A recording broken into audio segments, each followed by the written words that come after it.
Chrysanthemums, sometimes called mums, are flowering plants of the genus Chrysanthemum. They are native to East Asia and northeastern Europe. The chrysanthemum was first cultivated in China as a flowering herb back in the 15th century BC. Based on early illustrations, it appeared as more of a daisy-like flower.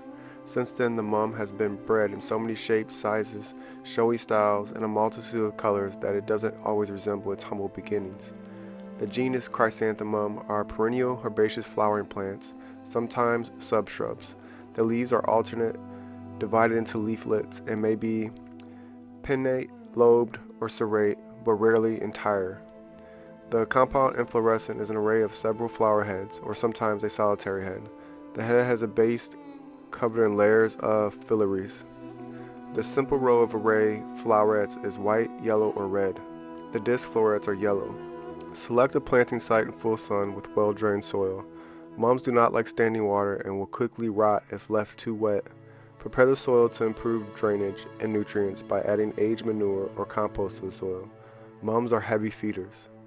In the garden, good companion plants for mums are vegetables and late-season flowering perennials, such as coneflowers.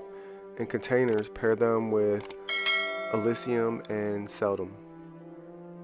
Chrysanthemum gets its name from the Greek words for gold and flower. People use the flowers to make medicine.